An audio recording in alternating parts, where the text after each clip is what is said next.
నాన్న లేడు, తాత పట్టించుకోలేదు. అమ్మ కసితో పెంచిన ఈ రాకీ బాయ్ కథ మీకు తెలుసా? మధ్యతరగతి జీవితాల్లో చాలా కథలు కన్నీటితో మొదలై కన్నీటితోనే ఆగిపోతాయి. అక్కడ ఎలాంటి మిరాకిల్స్ ఉండవు. కానీ team India fast bowler Jasprit Bumrah కథ ఇలాంటిది కాదు. అక్కడ ఉప్పొంగిన కన్నీరు తర్వాత ఓ అద్భుతం జరిగింది. ఆకలి పస్తులు ఉన్న ఆ ఇంట్లో కూడా ఆనందం వెల్లువిరిసింది. ఈ అద్భుతానికి కారణం బుమ్రా తల్లి దల్జీత్ కౌర్ బుమ్రా. వేలు పట్టుకుని నడిచే కొడుకు తప్ప పక్కన ఎవ్వరూ లేరు. రాష్ట్రం కాని రాష్ట్రం, భాష కాని భాష, తిన్నావా అని అడిగే మనిషి కూడా లేని స్థితి. మామూలుగా అయితే ఓ స్త్రీ కుప్పకూలిపోతుంది. కానీ దల్జీత్ కౌర్ అక్కడే ఆగిపోలేదు. పరిస్థితుల్ని ఎదిరించి నిలబడింది. ఆ బిడ్డలో తన భవిష్యత్తును చూసుకుంది. అతన్ని ఓ యోధుడిగా తీర్చిదిద్దాలని కంకణం కట్టుకుంది. ఆ మాతృమూర్తి తీసుకున్న గొప్ప నిర్ణయానికి ఇద్దరి జీవితాలు నిలబడ్డాయి. దాంతో పాటు క్రికెట్ ప్రపంచంలో మన దేశం పరువు నిలబడింది. 100 కోట్ల మంది భారత్ క్రికెట్ అభిమానులంతా కలిసి ఓటమిని ఒప్పుకుంటున్న క్షణాల్లో బంతి అందుకుని మ్యాచ్ ను మన వైపు తిప్పేశాడు. సూపర్ బౌలింగ్ తో టీమిండియాను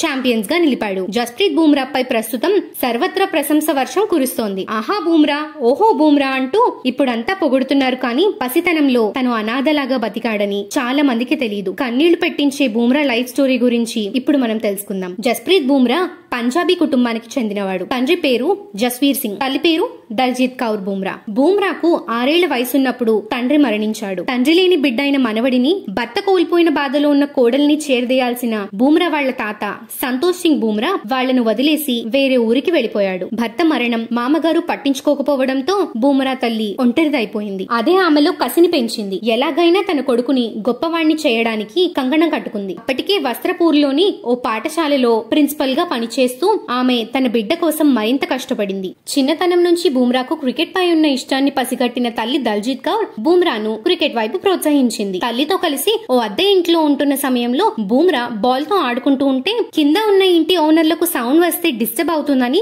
సరిగ్గా గోడ కింద భాగంలో బాల్ వేస్తూ ఆడుకునేవాడు బుమ్రా. అందుకే తాను అంత ఖచ్చితంగా యార్కర్లు వేయగలుగుతున్నానని ఒకానొక సందర్భంలో బుమ్రానే చెప్పాడు. అంత కఠినమైన పరిస్థితుల నుంచి ఎంతో కష్టపడి బుమ్రా క్రికెటర్ గా ఎదిగాడు. భర్త అండలేకపోయినా, అత్త ఇంటి వారు పట్టించుకోకపోయినా బుమ్రా తల్లి ఓ యోధురాలిగా బుమ్రాను గొప్ప బౌలర్ గా తయారు చేసింది. నిజానికి దేశం కోసం ఒంటరిగా ఒక వజ్రాయుధాన్నే తయారు చేసిందని చెప్పాలి. తన తల్లి ఎంతో కష్టపడి పెంచినా దానికి బదులుగా బుమ్రా ఒక గొప్ప క్రికెటర్ గా ఎదిగాడు. దేశం గర్వించే ఆటగాడుగా అయ్యాడు. తన సహజమైన బౌలింగ్ తో టీమిండియాను విశ్వ విజేతగా నిలిపాడు. ఇక చివరిగా ఈ ఇండియన్ క్రికెట్ కి బుమ్రా అనే ఒక ఆయుధం ఉంది. కానీ ఆ ఆయుధాన్ని చెక్కింది మాత్రం ఖచ్చితంగా దల్జీత్ కౌర్ బుమ్రానే. జిజియాబాయ్ ఓ శివాజీని పెంచినట్టు తన కొడుకుని పెంచిన దల్జీత్ కౌర్ లాంటి తల్లి నిజంగా అందరికీ ఆదర్శం. అమ్మ కష్టం తెలుసుకుని లక్ష్యం వైపు పరుగులు తీస్తున్న బుమ్రా కూడా యువతికి చాలా ఆదర్శం.